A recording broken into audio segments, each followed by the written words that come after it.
is a specific decision in your head. Maybe from 3 months ago, maybe from 3 years ago, and it has worn an actual groove in your brain. You've tried letting it go. You've tried moving on. You've tried accepting the past. The loop is still running. Here is why nothing worked. Every piece of advice you've ever been given about regret is treating the wrong wound. And I'm going to prove that to you in the next 60 seconds. Researchers spent decades following the same people, tracking their regrets across entire lifespans. Hundreds of people. The finding was not what anyone expected. The most painful regrets are not about the wrong things people did. They are about the right things people never tried. Read that again. Not the wrong things people did. The right things they never tried. Action regrets. Things you did and wish you hadn't, those fade within months. The brain processes them. There's something concrete to hold on to. Inaction regrets. The version of your life you never let yourself live. Those compound. Those grow.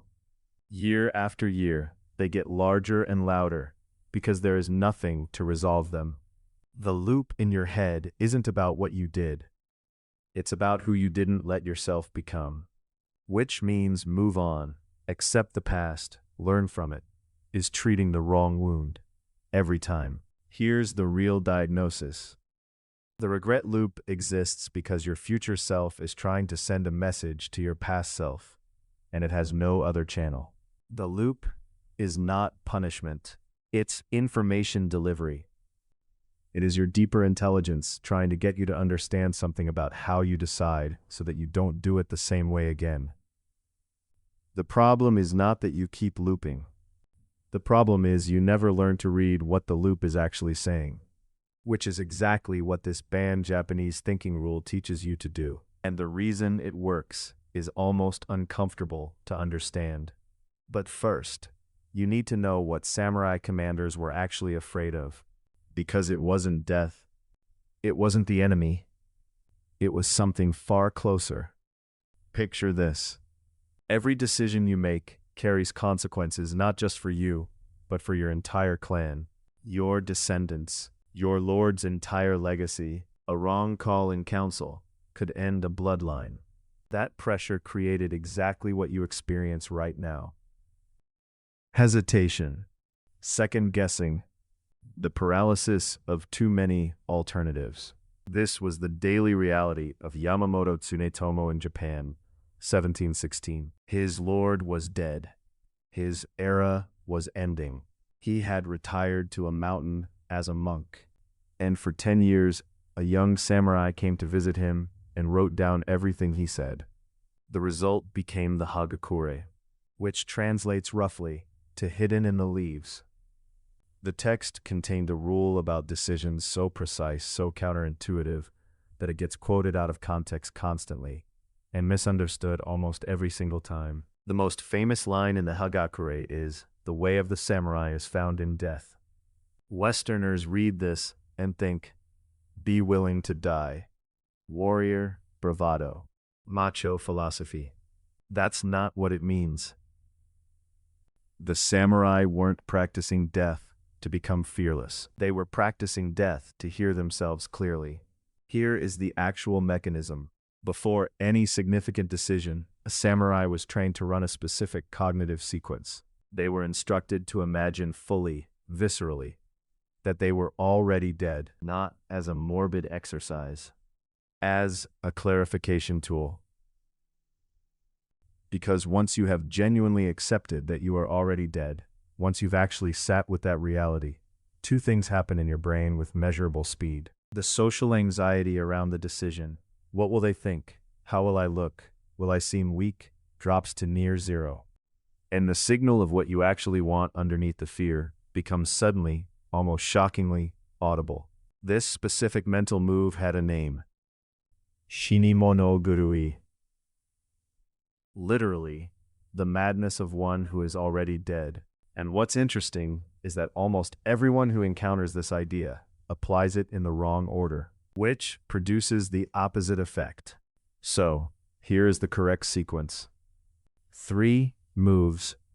Each one takes less than 2 minutes. Together, less than 5. You can use this before a decision to make it without regret. You can use it after a decision to end the loop.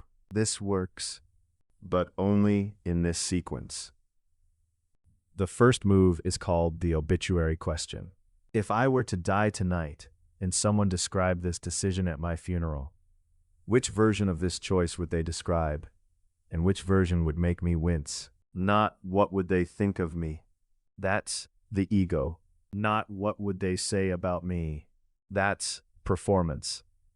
Specifically, which version would make you wince? The wince is the signal. The wince is your values speaking in the one language that cannot lie. The body response that fires before your reasoning brain can edit it. You already know the right answer. You always already know. The obituary question doesn't create clarity. It removes the noise that's been covering it. Do this for 2 minutes. Write it down if the decision is significant. Notice the wince. Don't analyze it. Just notice where it lands. The second move is called the 5-year collapse. Think about something you regret from 5 years ago. Something that felt catastrophic at the time. Now, is it still catastrophic? For most things, no. For some things, also no. But you've convinced yourself it should be. For whatever decision is in front of you or behind you, fast forward 5 years and describe its actual impact on your life. Not the feared impact. The actual likely impact. Science shows us that human beings are systematically wrong about how much future events, good or bad, will affect their well-being 18 months out. We assume things will hurt longer and larger than they do. The 5-year collapse calibrates your nervous system to the actual stakes, not the imagined ones. When you make a decision inside calibrated stakes, regret has almost nowhere to grow. Most regret doesn't live in what happened. It lives in how large we made it in our minds. Now the third move. The first 2 moves will change how you feel about past decisions. But they will not change how you make future ones. Not without this. And this is the one almost everyone skips. It's called the verdict before the vote. Here is what Tsunetomo was actually describing when he wrote about the way of the samurai. He was not describing a feeling. He was describing a commitment architecture. The samurai practice was this.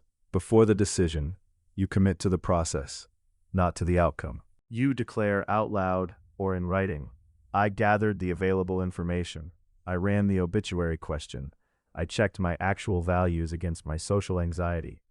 I made the call I would not wince at. That verdict, rendered before the result is known, is the inoculation against the regret loop. Because the loop exists in the gap between the outcome was bad and, therefore, my decision was bad. The verdict, before the vote, closes that gap. You are no longer judging the decision by what happened. You are judging it by whether you decided like yourself or against yourself. A bad outcome from a sound decision is not regret. It's information. What the samurai understood, what Tsunetomo was trying to preserve on that mountain, is that regret is not a response to outcomes. Regret is what happens when you don't recognize yourself in your own decisions. That's the source. That's what the 2 a.m. loop is really about. Not the decision, not the outcome. The self-betrayal underneath both. You came into this with a loop in your head, a specific decision, a specific version of yourself you can't stop replaying. Here is what I want you to know about that loop. It was never about the decision. It was your deeper self, trying badly, loudly, in the only way it knows how, to teach you the difference between a decision made from your actual values and a decision made from fear, from approval, from the version of you that other people expect to show up. You are not someone who can't stop regretting. You are someone who was never given the tools to decide like yourself. Those are not the same thing. One is a character flaw. The other is a missing skill. And missing skills can be learned. The obituary question, find the wince. The 5-year collapse, calibrate the actual stakes. The verdict before the vote. Judge the process, not the outcome. Tsunetomo spent 10 years on a mountain talking to one young samurai. He wasn't building a philosophy. He was building a system for people who had been failed by the systems they were handed. I want to leave you with one question. Don't answer it right now. Just let it sit. In the decisions you regret most, were you actually wrong, or were you just not yourself? Because the answer to that question changes everything about how you move forward. If this hit different from everything else you've watched, stay around. It gets deeper.